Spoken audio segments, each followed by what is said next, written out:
మోకాళ్ల నొప్పులు, gas, gut health వంటి సర్వ రోగాలకు నివారణి అరుణ యోగా ఆముదం.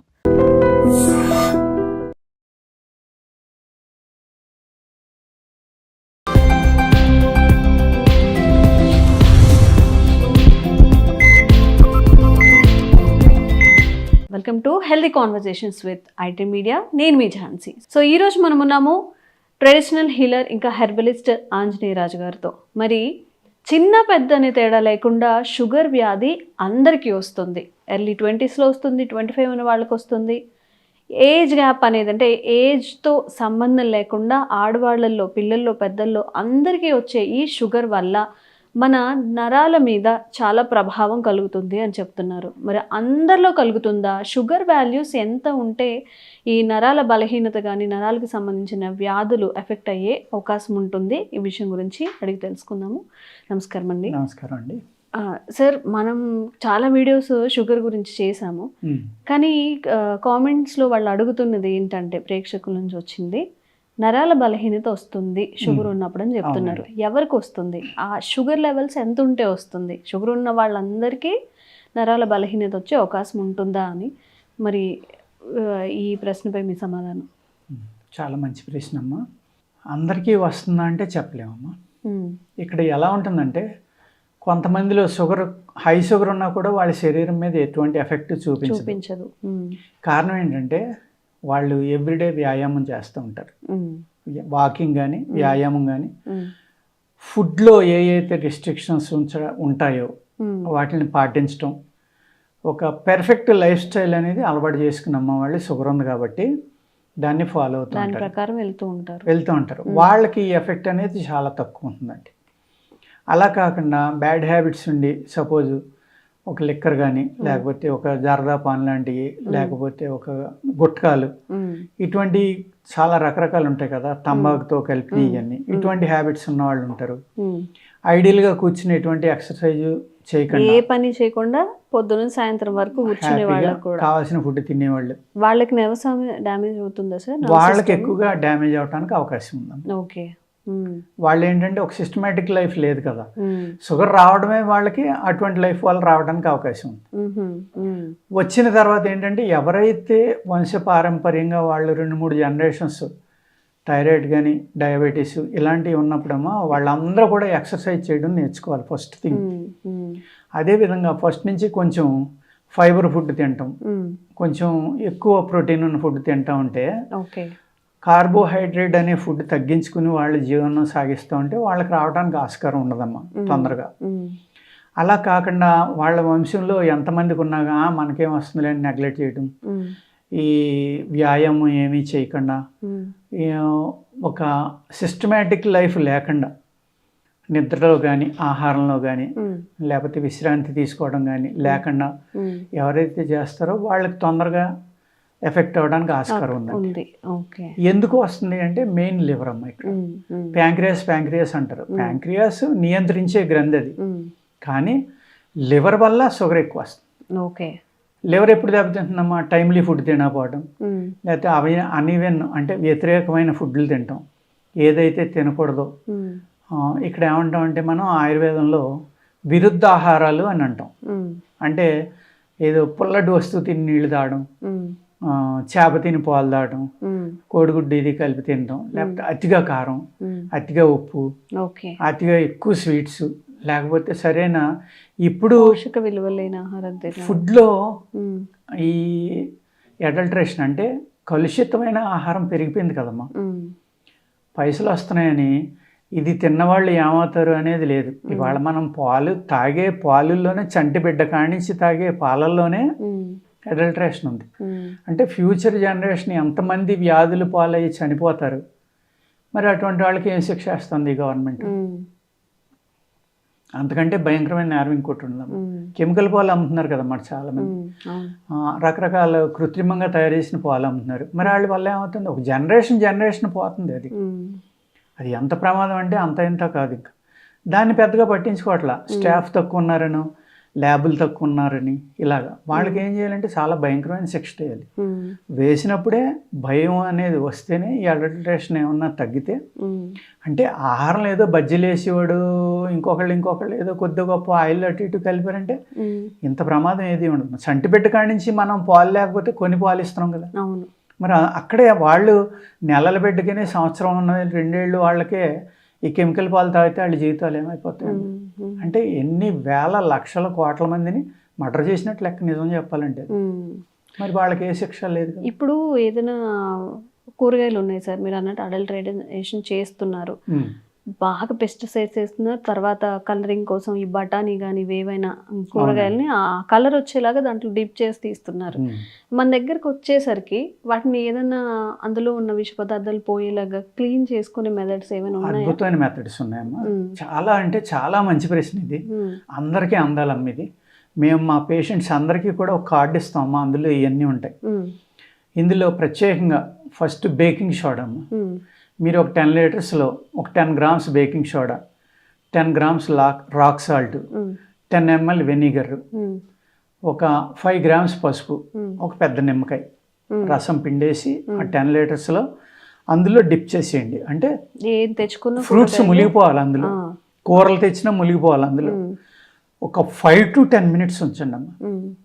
ఉంచి మంచినీళ్ళలో కడుక్కుంటే మోర్ దాన్ 90% క్లీన్ అవడానికి సరిపోతుంది. అందులో ఉన్న అట్లీస్ట్ బేకింగ్ సోడా సాల్ట్ అయినా వాడుకుంటే సేఫ్ సైడ్లోకి వెళ్ళిపోతారు. ఇవన్నీ దొరకవు మాకు, లేకపోతే ఇవన్నీ ఎక్కడ తీసుకుంటాం అంటే పసుపు ప్రతి ఇంట్లో వెనిగర్ తప్ప అన్ని దొరికేవే. కళ్ళుప్పు పసుపు కూడా ఉందమ్మా, ఇంట్లో ఉప్పు ఉంది, నిమ్మకాయ ఒక లేకపోయినా కూడా బేకింగ్ సోడా కొంచెం చాలా చీప్. బేకింగ్ సోడా కూడా కాస్ట్ కాదు కదా. ఒక కేజీ తెచ్చి ఇంట్లో పెట్టుకున్నారనుకోండి, అది వాటర్లో కలుపుకోవచ్చు, దీంట్లోనే కలుపుకోవచ్చు. వాటర్లో కూడా ఆల్కలిన్ వాటర్ కావాలనుకుంటే వెరీ సింపుల్ అమ్మా, మీరు అడిగారు కాబట్టి చెబుతున్నా. ఒక 10 లీటర్స్కి ఒక 5 grams baking soda, 5 grams salt కలిపేసుకోండి. అంతే. రెండు కలిపి వేసుకుని బాగా మిక్స్ చేసుకోండి. ఇంకా అద్భుతమైన ఆల్కలిన్ వాటర్ వస్తుంది మీకు. మీ బాడీలో ఉన్న ఇంటెస్టైన్స్లో ఉన్న క్రిములు కానీ ఇంకోటి కానీ ఇవన్నీ చంపేసి ఎక్కువ యాసిడ్స్ ఏ విధంగా అయితే ఊరుతున్నాయి. ఇక్కడ బీపీ ఉంది మాకు, అంత ఉప్పు అయితే ఇబ్బంది అనుకుంటే 5 grams baking salt, 2.5 grams salt వేసుకోండి ఒక 10 లీటర్స్లో వేసి బాగా కలుపుకోండి. కలుపుకోవడం వల్ల ఏమవుతుందంటే ఎప్పుడైతే ఇలా ఉందో మీరు అదే వాటర్ని కొన్ని నెలలు తాగేటోడికి మీ బాడీ ఎస్టిక్, అంటే ఏదైతే యాసిడ్లు పెరిగిపోయి మీ బాడీలో ఎస్టిక్ నేచర్ అయిపోయిందో, pH తగ్గిపోవటం కానీ పెరిగిపోవటం కానీ, అది బ్యాలెన్స్లోకి వస్తుంది. అది ఎప్పుడైతే బ్యాలెన్స్లోకి వచ్చిందో మీ బాడీలోకి ఆటో ఇమ్యూన్ ప్రాబ్లమ్స్ రావమ్మా. షుగర్ కూడా one of the auto immune problem కదా సార్, ఇప్పుడు మనం మాట్లాడుకుంటున్నాం. దానికి దీనికి సంబంధం లేదు. షుగర్ ఆటో ఇమ్యూన్ కాదా? షుగర్ అనేది షుగర్ వ్యాధిలో ఆటో ఇమ్యూన్ ఉండదమ్మా. అంటే కొన్ని రకాలు ఉంటే ఉండొచ్చు, కానీ అది టైప్ 1 ఉంది కదా, అది జెనెటికల్గా రావచ్చమ్మా. ఆటో ఇమ్యూన్ కాకుండా జీన్స్లో డిఫరెన్స్ రావడం వల్ల రావచ్చు, జెనెటికల్గా రావచ్చు, లేకపోతే జీన్లో మారిపోవాలి, అది ఆటో ఇమ్యూన్ కింద వస్తుంది. మామూలు డయాబెటీస్ అయితే ఆటో ఇమ్యూన్ కాదు అది. దానికి క్యూర్ కూడా చేయొచ్చమ్మా, కొన్ని జాగ్రత్తలు తీసుకుని వ్యాయామం అది చేస్తే తప్పనిసరిగా. ఎవరైతే వ్యాయామం చేసి ప్రాణాయామం ఇటువంటివి చేస్తారో వాళ్ళకి ఈ నరాల మీద ఎఫెక్ట్, నరాల వీక్నెస్ అనేది పెద్ద ఎఫెక్ట్ లేకుండా ఉంటుందమ్మా. ఇప్పుడు ఎలా ఉంటుందంటేనండి, ఒక 35-40 సంవత్సరాల అతనికి హై షుగర్ ఉంది, ఒక 10-15 ఇయర్స్ నుంచి. అతని నరాల వీక్నెస్ ఏ లెవెల్లో ఉంటుందంటే ఒకవేళ సంసారం చేయలేని లెవెల్లో ఉంది. అప్పుడు ఏమవుతుందమ్మా, ఫ్యామిలీ ప్రాబ్లమ్స్ వస్తాయి, ఫ్యామిలీ విడిపోవడం జరుగుతుంది, ఇటువంటి భయంకరమైన మార్పులు జరుగుతాయి. అటువంటివి లేకుండా ఉండాలి అంటే అతను వ్యాయామం కనుక రెగ్యులర్గా చేసి ఆహారాన్ని నియంత్రించుకుంటే మళ్ళీ నార్మల్ లైఫే గడపచ్చు. షుగరే. షుగర్ ఉండటం వల్ల, డయాబెటీస్ ఉండటం వల్ల ఈ మజిల్స్లో ఉన్న సెల్స్ స్లోగా చనిపోతాయమ్మా. ఏమవుతుందంటే ఈ ఇన్సులిన్ అనేది హై కానీ లో కానీ అయిపోవడం వల్ల ఈ సెల్కి ఆక్సిజన్ అందకపోవడం వల్ల సెల్ డెత్ అనేది జరుగుతుంది. ఆ సెల్స్ చనిపోయి బయటికి వెళ్ళకపోతే ఏమవుతున్నామో మజిల్ ఫ్రోజన్ షోల్డర్స్ అని, మజిల్ లాస్ అని, మజిల్ వీక్ అని, ఇలాగా అనేక రకాల ప్రాబ్లమ్స్ చెప్తూ ఉంటారు డయాబెటీస్ వచ్చిన వాళ్ళు. లేదు, మచ్చలు పడడం శరీరం మీద, కాళ్ళు నలబడిపోవడం, అది బాగా ఎక్కువైపోయేసరికి మళ్ళీ గ్యాంగ్రీన్లోకి వెళ్ళడం, ఇటువంటి ప్రాబ్లమ్స్ అన్నీ వస్తాయి. ఎందుకు జరుగుతుంది? అక్కడికి ఆక్సిజన్ ఫ్లో లేదు. అక్కడ ఆక్సిజన్ ఫ్లో వెళ్ళాలి అంటే ఏం చేయాలమ్మా, ఒక వ్యాయామంలో ఎక్స్పర్ట్ దగ్గరికి వెళ్ళి అతని దగ్గర పలానా పాటుకు నాకు వెళ్తున్నట్లేదు, డిస్కలర్ వస్తుంది, దీన్ని ఏ విధంగా వదులుకోవాలి. సెకండ్, న్యాచురల్ ట్రీట్మెంట్ ఎక్కడ దొరుకుతుంది, హెర్బల్ కానీ హోమియో కానీ ఇంకోటి కానీ, ఈ విధమైన ట్రీట్మెంట్తో డీటాక్స్ ఎలా చేసుకోవాలి బాడీని, ఇది మోస్ట్ ఇంపార్టెంట్ అమ్మ. నెక్స్ట్, ఎవరైతే మీకు వ్యాయామంలో టెక్నిక్స్ చెప్పి శరీరం బలపడేలాగా ప్రాణాయామం అన్నీ చెప్పారో అది చేసుకుంటా ఈ డీటాక్స్ అనేది చేసుకుంటే బాడీలో బ్లడ్ అనేది పెర్ఫెక్ట్గా ఉంటే అన్ని చోట్లకి ఫ్లో అవుతూ ఉంటే ఈ నరాల వీక్నెస్ కానీ ఫ్రోజన్ షోల్డర్స్ కానీ మజిల్ లాస్ నుంచి కానీ బయటపడొచ్చమ్మా. అతి డోసు అంటే బాగా షుగర్ ఎక్కువ ఉంటుంది, కంట్రోల్ అవట్లా, కంటిన్యూగా 1000 mgలు వేస్తున్నారు, ఇన్సులిన్ చేయించుకుంటున్నారు. దానివల్ల ఏమవుతుందమ్మా, ఈ సెల్ డెత్ అనేది జరగడం వల్ల రేపొద్దున లివర్ డ్యామేజ్ అవ్వచ్చు, కిడ్నీ డ్యామేజ్ అవుతుంది, స్ప్లీన్ డ్యామేజ్ అవుతుంది. అప్పుడు మల్టిపుల్ ప్రాబ్లమ్స్ స్టార్ట్ అయ్యాక చాలా కష్టం అవుతుందమ్మా. అప్పుడు ఒక పక్క డయాబెటిక్ కంట్రోల్ అవ్వదు, మిగిలిన ఆర్గన్స్ దెబ్బతింటాయి. అదేవిధంగా బోన్స్లో ఈ మజ్జలో తయారయ్యే ధాతువులు ఏవైతే ఉన్నాయో అవి కూడా తగ్గుతాయి. దానివల్ల ఎముకలు మెత్తపట్టడానికి ఎన్నో రకాల, ఒక చోట ఒక ఆర్గాన్కి ఇబ్బంది వచ్చింది అంటే ఆ ఆర్గాను రిలీజ్ చేసే టాక్సిన్స్ వల్ల అవనివ్వండి, ఇంకోటి అవనివ్వండి, అనేక రకాలైన ఆర్గాన్స్ ఇబ్బంది పడడం మొదలుపెట్టాక మనకు అప్పుడు ఏమవుతుంది, మల్టిపుల్ ప్రాబ్లమ్స్ స్టార్ట్ అవుతాయి బాడీలో. బీపీ, షుగర్ వల్ల బీపీ, కొలెస్ట్రాల్, లేకపోతే ఫ్యాటీ లివరు, లేకపోతే ప్రోటీన్ లాస్, లేకపోతే యూరిన్లో షుగర్ వెళ్ళిపోతుంది. ఇలాగా అంటే అప్పుడు షుగర్ అంటే ఆల్మోస్ట్ ప్రోటీన్ కింద లెక్క, ఇలాగన్నమాట. అంచేత ఇవన్నిటి నుంచి బయటపడాలి అంటే వ్యాయామం, సమయంలో పలానా సమయానికి తినాలి ఆహారం అనుకుంటే తినటం ఒకటి, విశ్రాంతి, ఇవన్నీ టైమ్లీగా చేసుకోవాలి. ఎక్స్పర్ట్ అయిన ఫుడ్లు చెప్పగలిగే డాక్టర్స్ని కానీ ట్రెడిషనల్ వాళ్ళని కానీ ఎవరినో ఒకరిని కన్సల్ట్ చేసి ఏ టైప్ ఆఫ్ ఫుడ్ తింటే ఉపయోగం, ఏ పండు తినాలి, మాకు ఫోన్ చేసి అడుగుతుంటారు మేము మామిడి పండు తినొచ్చా అని, ఇంకొకళ్ళు అడుగుతారు మేము సీతాఫలం తినొచ్చా అని, ఇంకొకళ్ళు అడుగుతారు మేము డ్రాగన్ ఫ్రూట్ తినొచ్చా అని. ఇలాగా అంటే ఈ ఆహారం ఏది తీసుకోవాలనేది కన్ఫ్యూజ్ అయిపోతున్నారు. చాలా మందికి ఎన్నో సందేహాలు వస్తూ ఉంటాయి. ఒక డాక్టర్ గారు మామిడి పళ్ళు కావాల్సినంత తినండి ఏమవుతుంది షుగర్ రాదంటారు, ఇంకొక ఆయన పండుకి షుగర్కి సంబంధం లేదంటారు, ఇంకొక ఆయన అయిపోయి మీరు పళ్ళు తింటున్నారా పెరిగిపోతుందంట. ఇక్కడ ఎన్ని చెప్పినా కానమ్మా బాడీ నేచర్ని బట్టి ఆహారం ఉంటుంది తప్ప అందరికీ జాంకాయ తినండి, పచ్చి జాంకాయ, అందరూ బొబ్బాయికాయ తినండి, అందరూ అంజీరు తినండి, ఇలా చెప్పలేమమ్మా. ఆ ఫ్రూట్ అతని బాడీకి సూట్ అవ్వకపోవచ్చు, అప్పుడు మనం చెప్పిన దాని వల్ల ఇబ్బంది పడతారు కదా.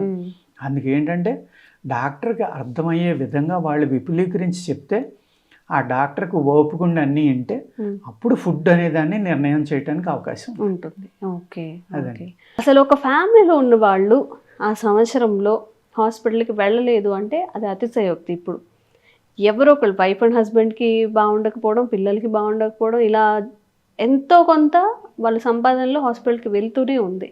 మరి దీన్ని తగ్గించుకొని ఆరోగ్యంగా ఉండాలి, ఆ డబ్బులు వాళ్ళ పిల్లల ఫ్యూచర్కో లేకపోతే ఇంకొక దానికో ఉపయోగించుకోవాలి అనుకుని చాలామందికి మీరు ఇచ్చే సలహాలు కానీ ఆ వాల్యుబుల్ సూచనలు ఏంటి?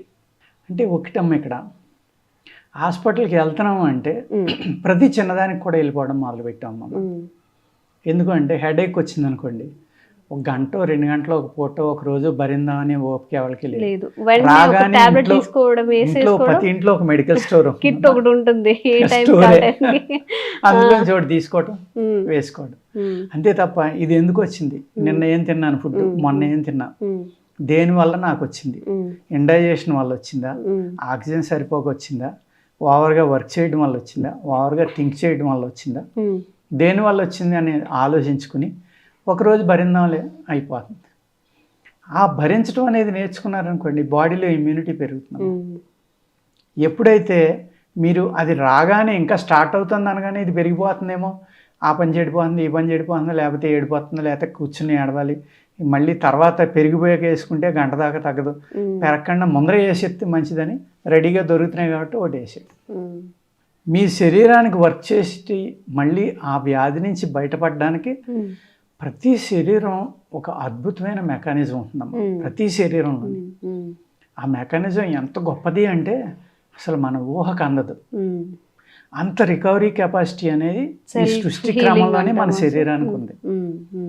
దానికి అవకాశం ఇవ్వటం లేదు మనం. ఏదొచ్చినా కూడా వెంటనే ట్యాబ్లెట్.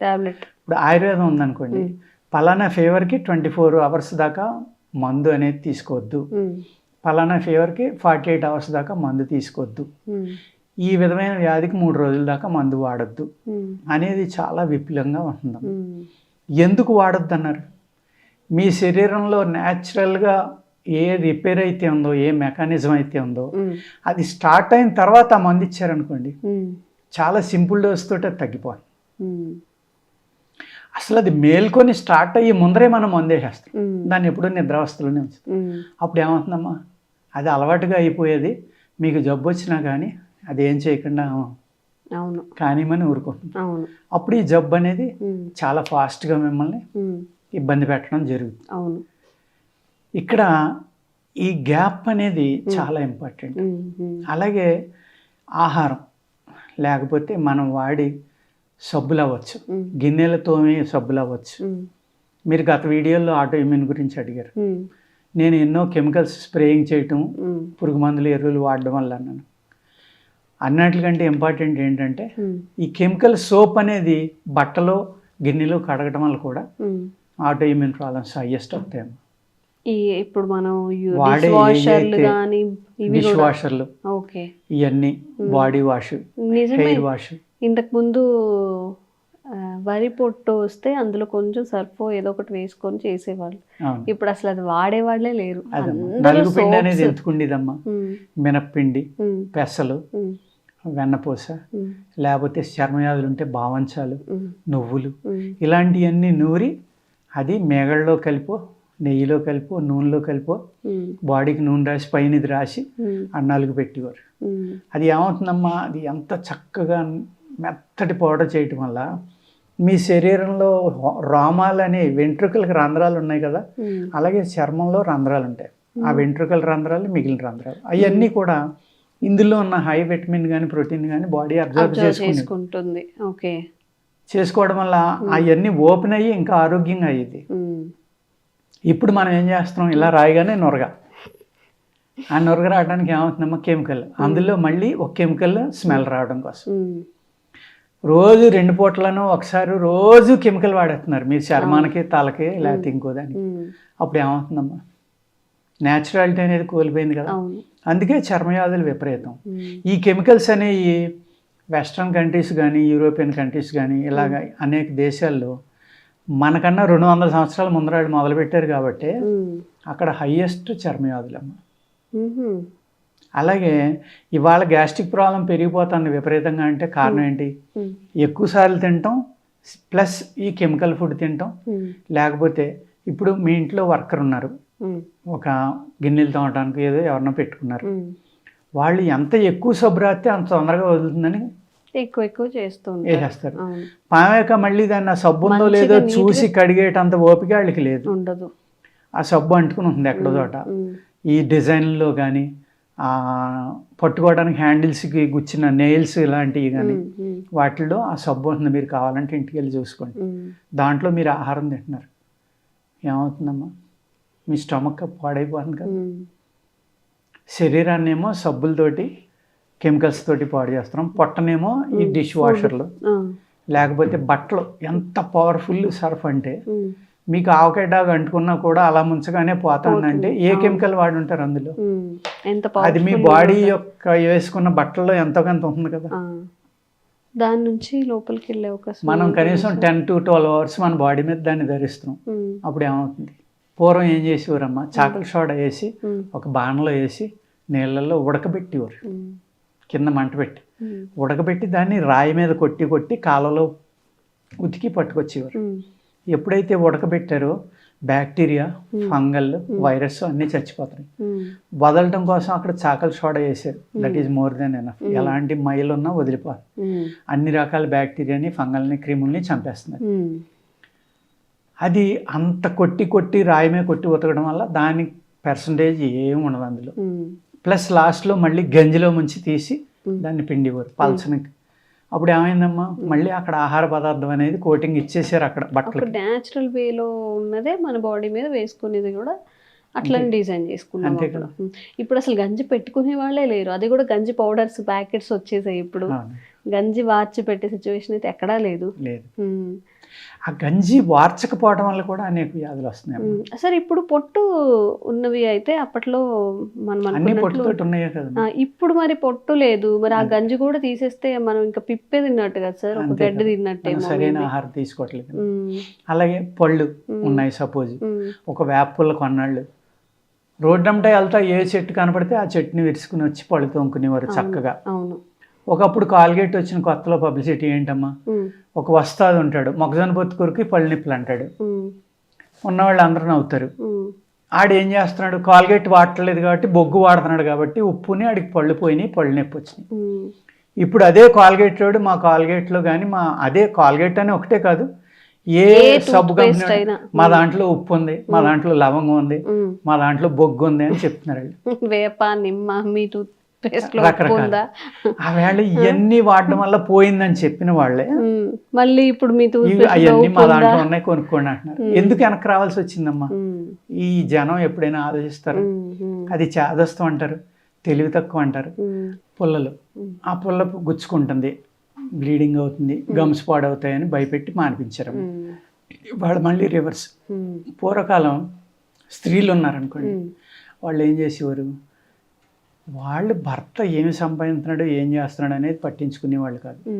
పీస్ఫుల్గా భర్త పిల్లలు వచ్చేసరికి మంచి ఆహారం వండి పెట్టామా లేదా, వాళ్ళకి సౌకర్యంగా ఆహారం పెట్టామా లేదా, అంతవరకునే వాళ్ళు చూసుకునేవారమ్మ. తర్వాత ఈవినింగ్ అయ్యేసరికి ఏం చేసేవారు, అందరూ ఒక చోట కూడి మినువులు, పెసలు, శనగలు ఇలాంటివి వేపించి అన్ని పట్టుకొచ్చి అందరికీ తలొక్కాసిని చేతుల్లో పోసేవారు. ఆ కబుర్లు చెప్పుకుంటాను, లేకపోతే తిరగలతోటి ఏదో ఇసురుకుంటాను, ఏదో పోటేసుకుంటాను, లేకపోతే ఈ అపరాలు కానీ ఇవన్నీ ఏరుకోవటం, అందులో బెడ్లు ఉన్నాయా రాళ్ళు ఉన్నాయి, ఇలా కాలక్షేపంతో 90 ఏళ్ళు ముసలోళ్ళు కూడా పట్టమని అది నవిలిపోయాం. అవును, ఇప్పుడున్న పిల్లలకి అవి ఇస్తే అసలు నవ్వలేరు. స్వీట్ కార్న్ తప్ప మామూలు కార్న్ ఇస్తేనే పళ్ళు నొప్పి అంటాడు. అవును అవును, అవి ఎక్కడ నవ్వులుతారమ్మా, ఇంకా పళ్ళు ఇరిగిపోతాయి వాళ్ళకి. 90 ఏళ్ళు కూడా ఈ నవిలివారు. శుభ్రంగా శనగల సీజన్ వస్తే శనగ రొట్టె కాల్చుకునేవారు, కరకరలాడిలాగా బఠానీలు కాల్చుకునేవారు, ఇలాగ తేగలు కాల్చుకునేవారు. ఏ రకమైన ఆహారాలు దొరుకుతూ ఉంటే అనేక రకాల అవన్నీ కూడా చక్కగా తినేవారమ్మ. 90 ఏళ్ళు వచ్చిన పళ్ళు బాగుండి వాళ్ళు గట్టిగా తినేవారు. ఇప్పుడు పిల్లలకి పెట్టండి. అసలు అవి మర్చిపోయాం సార్, నిజంగా మీరు చెప్తుంటేనే ఇప్పుడు గుర్తొస్తున్నాయి. ఆ శనగలు కానీ బఠానీలు కానీ ఏవైనా మినుములు కానీ అవి మరి హై ప్రోటీన్ అమ్మా. అక్కడ ఏమవుతుంది, మీ జాకి మీ పళ్ళుకి కూడా చక్కని వ్యాయామాన్ని ఇస్తున్నాయి. అట్ ద సేమ్ టైం మంచి ప్రోటీన్ మీ బాడీలోకి వెళ్తుంది, టైం పాస్ అవుతుంది. వాళ్ళు వర్క్ చేస్తానే చేసేవారు, ఖాళీగా కూర్చొని తినేవారు కాదు. ఈ విధమైన ఆహారం అలవాట్ల నుంచి బయటకు వచ్చాం. అలాగే తెల్లవారుజామున లేవడం, 3:30, 4 లేచిపోవాలి. పల్లెటూరులో ఉన్న వాళ్ళు అందరూ పడుకొని ఇచ్చేవారు కాదు, తిట్టేవారు. ఎవరు తిడతారో నన్ను హీనంగా చూసేవారు. తిట్టడమే కాదు, వాడు ఒక పనికి మాలిన వాడి కింద ఆ ఊరంతా చూసేది. లేట్గా లేస్తే, సూర్యోదయం అయ్యాక లెగిస్తే. అందుకు అంత హీనంగా నన్ను చూస్తున్నారనే దానికోసమైనా ఆడు వెలుగు రాకుండా 4, 3 లేచిపోయేవాడు. అవును. అలాగే సాయంత్రం అమ్మ 5 గంటలకు అందరికీ భోజనాలు అయిపోయి 6, 7 కాస్త దోళ్ళలో ఇలా పశువులు ఉండి, రైతుల ఫ్యామిలీ అయితే కాస్త పాలు తాగి పడుకునేవారు. మిగిలిన వాళ్ళకి అది కూడా ఉండేది కాదు. గంజాన్నం దొరికితే గొప్ప ఆ రోజున. ఆ గంజానంలోనే ఒక ఉల్లిపాయ, ఒక మంచి మిరపకాయ. ఆ గంజానం ఎలా అమ్మా, దానికి ఒక కొండ, ఆ కొండలో పోయటం, ఆ కొండ అబ్జర్వ్ చేసుకునేది, దాన్ని అబ్జర్వ్ చేసుకుని పులుస్తుంది. ఆ పులిసిన ఆహారాన్ని ప్రోబయోటిక్ అని మనం కొనుక్కుంటున్నాం 100లో 1000 పోసి. అది తింటే మంచిది, స్టమక్లో మంచి బ్యాక్టీరియా ఫామ్ అవుతుంది. ఆ రోజుల్లో ఏంటి, అక్కడ న్యాచురల్గానే ఆ కొండ కడిగేవారు కాదు, దాన్ని ఆ గంజి పోసి కొండను అలా ఉంచేవారు. ఒక 10 రోజులకు, 20 రోజులకు, నెలకు కడిగేవారు అంతే. ఎప్పుడైతే అది ఆ కొండలో, మట్టి కొండ కాదమ్మా, దాంట్లో పోర్స్ ఉంటుంది, అందులోకి ఆ బ్యాక్టీరియా నిలవగా అందులోకి చేరి రెడీగా ఉండేది. మీరు పోసిన వెంటనే ఆ బ్యాక్టీరియా ఫామ్ అయ్యేది అందులో. దాన్ని పొద్దుటే అన్నం, రాత్రి వండిన సద్దన్నంలో కలుపుకుని అది తెచ్చుకుని తినేవారు. పచ్చిమిరపకాయ, హెల్దీ పచ్చిమిరపకాయ, న్యాచురల్గా పండి. అప్పుడు ఉల్లిపాయ, ఆ ఉల్లిపాయ అనేది కడుపుకు చాలవా, అజీర్ణాన్ని తగ్గిస్తుంది. ఎన్నో మిరకిల్స్ చేస్తున్నాము ఉల్లిపాయ. ఒక ఆయుర్వేదంలో 4 పేజీలు ఉంది ఒక ఉల్లిపాయ. అదే అంటారు కదా సార్, ఉల్లి తల్లి లాంటిదే అంటారు. ఆ తల్లిని తినేవారు. ఈ పచ్చిమిరపకాయ ఎప్పుడైతే కొరుక్కుని పరపలాడి కారం అది కాస్త ఉప్పు వేసుకునేవారు, బ్రహ్మాండం టేస్ట్. మేమేం చేసేవాళ్ళు, అది దొరుకుతుందేమో అని వాళ్ళ దగ్గరికి వెళ్ళి కొంచెం ముద్ద పెట్టమని తినేవాళ్ళు. అర్థమైంది, దాని టేస్ట్ డిఫరెంట్ అంటే అక్కడ ఎలా అవుతుంది, మానసికంగా మన గంజాన్నం ఇంట్లో పెట్టమంటే తిట్టేవారు, మజ్జిగన్నం పెట్టేవారు. ఆ గంజాన్నం టేస్ట్ ఎలా ఉందో చూడడం కోసం వాళ్ళ దగ్గర ముద్దలు తినేవారు. ఇప్పుడు ఉన్న అన్నానికి అసలు మనం అట్లా గంజి వార్చుకొని అలాంటివి తినొచ్చా సార్? గంజి వార్చుకుని గంజి అన్నం సెపరేట్గా తినటం అనేది పెర్ఫెక్ట్ అమ్మ. గంజి వార్చకుండా అన్నం తినటం వల్ల కూడా అనేక రకాలైన వ్యాధులు వస్తున్నాయి ఇప్పుడు. అది కూడా చాలా ఇంపార్టెంట్. స్టార్చ్, ఆ వార్చిన గంజిని తాగొచ్చా మనం? శుభ్రంగా తాగొచ్చమ్మా, చాలా మంచిది అది. స్టార్చ్ అంట, ఆ స్టార్చ్ అనేది ఈ అన్నంలో ఉండిపోయి తీసుకోవడం వల్ల డిఫరెంట్ అవుతుంది. ఆ స్టార్చ్ ఎప్పుడైతే నిల్వ ఉందో అందులో ప్రోబయోటిక్ కింద పొలవడం అనేది స్టార్ట్ అయిందో అక్కడ ఒక మిరకిల్ జరుగుతుంది అనమాట. అంటే ఒక కెమికల్ రియాక్షన్ అనుకోండి మీరు, ఇవాళ మోడర్న్ సైన్స్లో చెప్పాలంటే ఆ రియాక్షన్ అనేది జరిగి అక్కడ రెడీగా ఉంది. దానికి కాస్త ఉప్పు కలిపారు మీరు, ఒక ఉల్లిపాయ, ఒక మిరపకాయ, అది ఒక అమృత ఆహారం. అది ఇప్పుడైతే నార్మల్గా బయట ఇప్పుడు ప్రోబయోటిక్ అంటే ఏంటంటే మనం ఇప్పుడు యూట్యూబ్లో కానీ ఎవరైనా సెలబ్రిటీస్ చెప్పేది ఏంటంటే నైట్ అన్నంలో కొంచెం పాలు పెరిగేసేసి మీరు చెప్పినట్టు ఉల్లిపాయ పచ్చిమిర్చి వేసి అది తింటున్నారు. అది బెటరా లేకపోతే ఎప్పుడైతే పచ్చిమిరపకాయ ఉల్లిపాయ అందులో వేసారో ప్రోబయోటిక్ డెవలప్ అవుదమ్మా, అందులో అవ్వదా? అవ్వదు. పచ్చిమిరపకాయలో ఉన్న కారం అనేది బ్యాక్టీరియాని చంపేస్తుంది ఇమీడియట్. ఓహో, మరి ఎట్లా సార్? ఇది వైరస్ని చంపడానికి ఉల్లిపాయ పనిచేస్తుంది. అది ఉల్లిపాయ వేయటం పర్వాలేదు, పచ్చిమిరపకాయ అనేది పొరపాటును కూడా వేయకూడదు. అలాగే తోడు పెట్టినప్పుడు కొంచెం ఎక్కువ మజ్జిగ, పుల్లటి మజ్జిగ వేస్తే పులుపు వస్తుంది, ఆ పులిపే ప్రోబయోటిక్. మనం అది అన్నీ పెర్ఫెక్ట్ అని తోడేస్తున్నాం, కానీ అది సూర్యోదయానికి ముందర తింటేనే బాగా పనిచేస్తున్నాం. మీరు లేచి 9ంటికి 10ంటికి తింటే కాదు పనిచేసేది, సూర్యోదయానికి ముందర తింటే కనుక చాలా బాగా పనిచేస్తుంది. అందులో పచ్చిమిరపకాయ వేయటం అనేది నైట్ చేయకూడదు, ఉదయం కావాలంటే ఉదయం తినేప్పుడు నంచుకోవచ్చు మీరు చెప్పినట్టుగా. నైట్ ఎప్పుడైతే వేసారో మీరు బ్రహ్మాండమైన యాంటీబయాటిక్ పచ్చిమిరపకాయ అనేది, ఎండుమిరపకాయ అనేది. మీరు పెరుగు తోడెట్టినప్పుడు పెద్ద పెద్ద ఫంక్షన్స్కి అందులో ఎండుమిరపకాయలు వేస్తారు వంట వాళ్ళు. ఎందుకు వేస్తారమ్మా? గట్టిగా తోడుకోవడానికి, పొలవకుండా. ఓకే, పొలవకుండా ఉండటం కోసం ఎండుమిరపకాయ వేస్తారు. ఎండుమిరపకాయ వేస్తే పెరుగు పొలవదు. ఎందుకు పొలవకుండా ఉంది? ఎండుమిరపకాయలు యాంటీబయాటిక్ ఉంది కాబట్టి బ్యాక్టీరియాని రానివ్వలేదు దాంట్లోకి. ఓకే, అందుకు పొలవకుండా ఉంటుంది.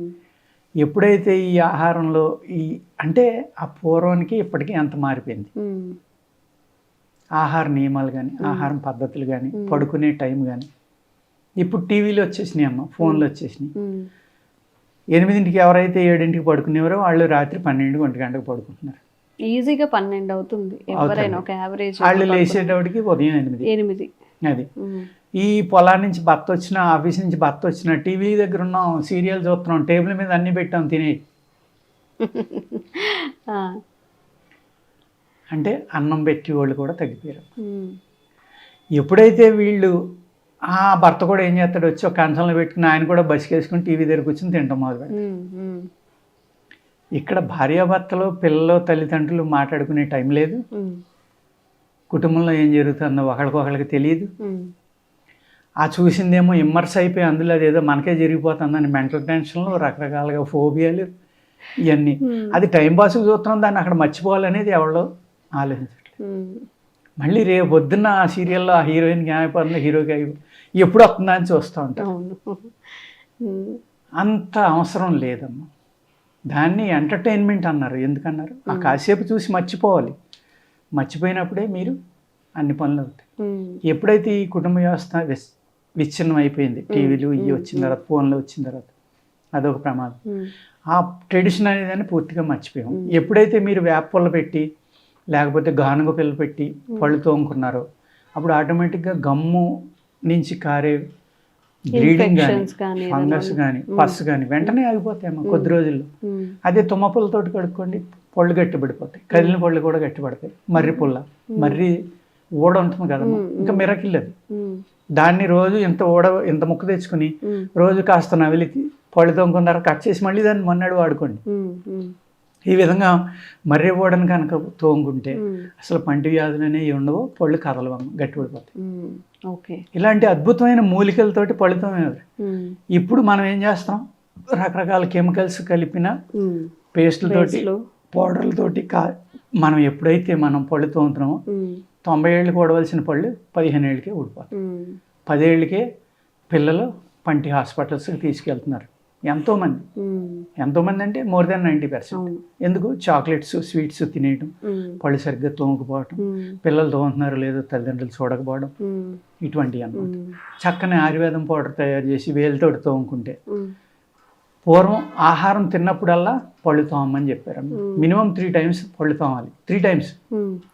ఆయుర్వేద శాస్త్రంలో అయితే మార్నింగ్ పడుకునేటప్పుడు, మధ్యలో ఆహారం తిన్నప్పుడు. ఎన్నిసార్లు ఆహారం తింటే అన్నిసార్లు. అంటే ఎన్నిసార్లు కడగాలో మీరు చూసుకోండి. కనీసం 4-5 సార్లు కడగాలి. ఇవాళ సిస్టంలో అయితే 6 సార్లు కడగాలి. అప్పుడు పంటి వ్యాధులు రావు. అది కూడా ఏం చేసేవారు? కెమికల్స్ తోటి కడిగేవారు, న్యాచురల్ హెర్బ్స్ తోటి పళ్ళు తోమేవారు. అందుకు వాళ్ళ పళ్ళు బాగుండేవి అమ్మ. ఎప్పుడైతే పంటి నుంచి పస్సు, బ్లీడింగ్ వచ్చి ఇవి వచ్చినాయో, ఇవన్నీ కూడా నోట్లో ఉన్నది ఏమవుతుందమ్మా, మనం మింగుతాం. అక్కడి నుంచి పేగుల ద్వారా ఏమవుతుంది, బ్లడ్లో కలిస్తే బాడీ అంతా బ్యాక్టీరియా స్ప్రెడ్ అయిపోతుంది. ఈ పంటి నుంచి వచ్చే అనేక రకాల భయంకర వ్యాధులు మనకు వస్తున్నాయమ్మా. వాటి నుంచి బయటపడాలంటే న్యాచురల్గా ఉన్నవి వాడుకుంటే కనుక అనేక వ్యాధుల నుంచి బయటపడటానికి కూడా ఆస్కారం ఉంటుంది. అదే మన పద్ధతుల్ని మా ఇంట్లో పెద్దవాళ్ళు చెప్పే వాటిని ఆచరించడానికి ప్రయత్నించండి. ఇంకా కొంచెం మన హెల్తీగా ఉండాలి, హాస్పిటల్స్ చుట్టూ తిరగకూడదు అంటే హెల్తీగా తినడానికి ట్రై చేయండి. కాస్త ఉదయాన్నే లేవడం, త్వరగా పడుకోవడం, ప్రకృతి పరంగా వచ్చే వాటిని ఎక్కువగా తినడానికి ట్రై చేస్తే మీరు కూడా చాలా హెల్తీగా ఉండే అవకాశం ఉంటుంది. అండ్ ఆంజనేయ రాజు గారితో ఇంకొన్ని అవేర్నెస్ కల్పించే వీడియోస్ మేము కూడా చేస్తూనే ఉంటాము. Thank you so much. నమస్తే అండి. Sir, one life lesson what medicine has taught you. Whatever you can do without expecting.